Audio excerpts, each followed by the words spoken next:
Kejaksaan Agung memeriksa pengusaha Tan Kiang sebagai saksi kasus dugaan tindak pidana pencucian uang yang menjerat ex-Jampitsus Febri Adriansyah. Pemeriksaan Tan Kiang untuk mendalami dugaan keterkaitan penanganan perkara korupsi PT Asabri dan PT Asuransi Jiwasraya.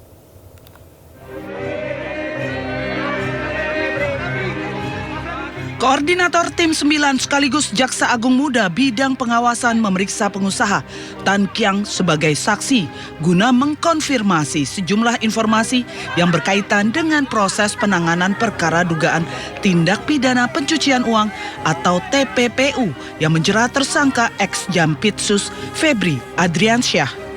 Dalam pemeriksaan ini, penyidik ingin memastikan dugaan keterlibatan dalam penanganan perkara Asabri maupun Jiwasraya, sebagaimana yang sedang didalami dalam penyidikan kasus TPPU. Pemeriksaan Tan Kiang dan Ferry Hongkiriwang menjadi bagian dari upaya penyidik melengkapi alat bukti serta mengembangkan konstruksi perkara. Itu yang lain berapa, Pak? Keterangannya hari ini kalau nggak salah 10. 10. Nanti daftarnya tak share ke Kapuspen. 10 itu bersama Tan Kiang sama Ferry. Ferry Boboho itu Pak. Iya. Ferry Hongkiriwang. Oh iya, Hongkiriwang. Oh iya. Makasih ya. Makasih Pak Rudi. Siap, makasih Pak Rudi. Berarti pemeriksaan masih ya Pak? Ya. Pemeriksaannya masih ya? Masih, saya baru datang di. Siap, Pak. Sementara penyidik terus mengumpulkan keterangan dari para saksi untuk memperkuat pembuktian dan memastikan seluruh dugaan tindak pidana dalam perkara ini dapat diungkap secara menyeluruh. Dari Jakarta, Tim Liputan iNews melaporkan. Ya, setelah ramai diperbincangkan publik terkait pemasangan pagar tinggi, pihak mal akhirnya buka suara. Menurut pihak mal, pemasangan pagar bukan untuk menghalau aksi massa seperti yang diperbincangkan, melainkan demi memberikan keamanan dan kenyamanan bagi pengunjung.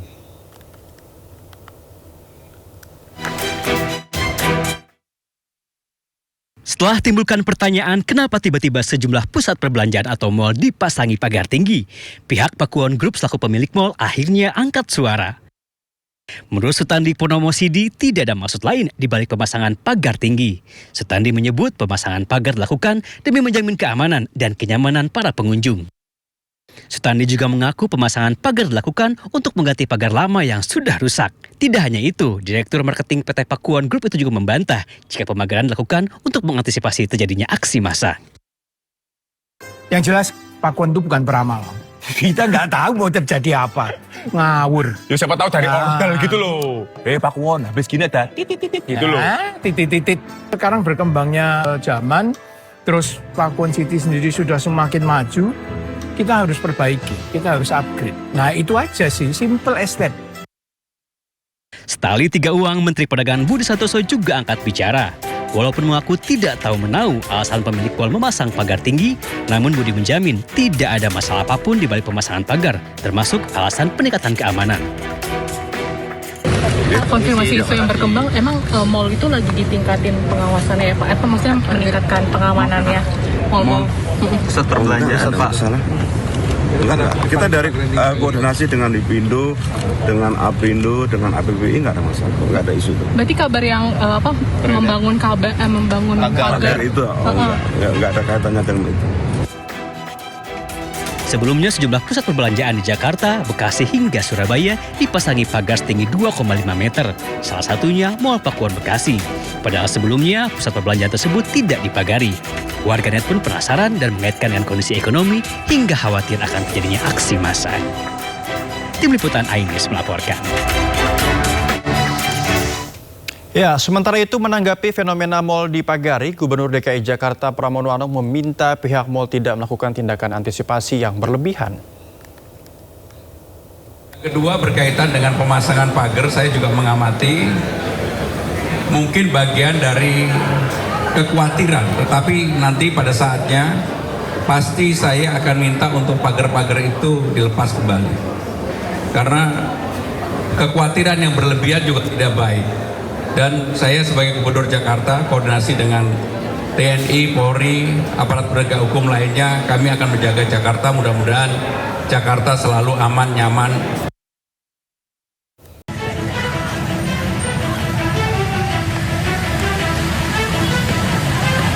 Sejumlah pelajar menetek senjata tajam, menyerang pelajar lainnya di tengah kepadatan arus lalu lintas di Jalan Kiai Haji Mas Mansur, Tanah Abang, Jakarta Pusat. Kondisi ini membuat pengendara sempat berhenti lantaran takut jadi korban salah sasaran. 9 pelajar pelaku tawuran diamankan polisi. Dari hasil penelusuran ada 9 pelajar kita amankan. 9 pelajar kita amankan. Di situ membawa barang bukti yang dapatin ya kebetulan tidak ada senjata tajam karena mungkin sudah selesai, hanya ada bendera salah satu SMK. Apa boleh kita katakan mereka ini seperti untuk aktualisasi di media sosial. Polisi akan memanggil orang tua pelajar pelaku tawuran dan pihak sekolah agar melakukan pengawasan terhadap siswanya. Dari Jakarta, Rani Sanjaya, iNews melaporkan.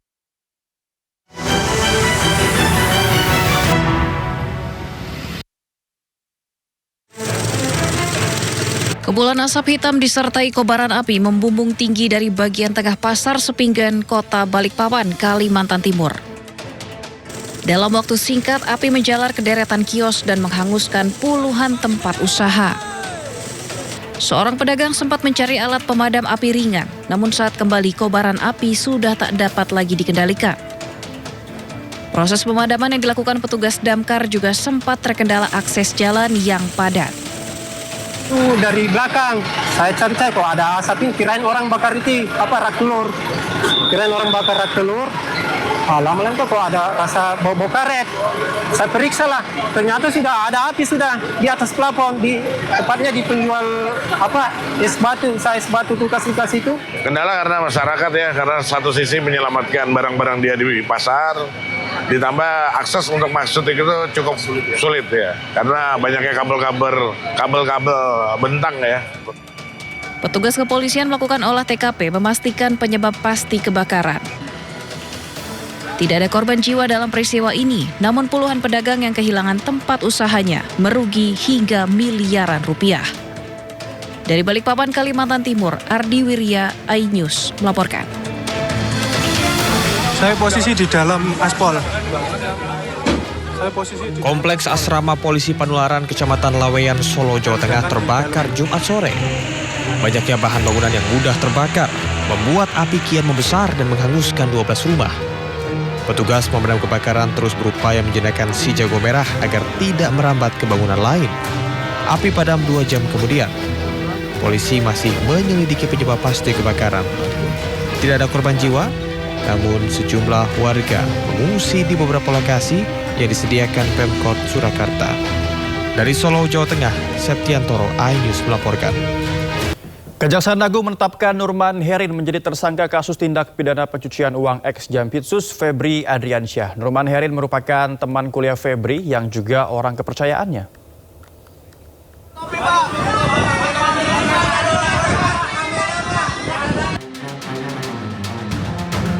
Tim 9 Kejaksaan Agung menetapkan Nurman Herin sebagai tersangka dalam kasus tindak pidana pencucian uang yang juga melibatkan mantan Jampitsus Febri Adriansyah.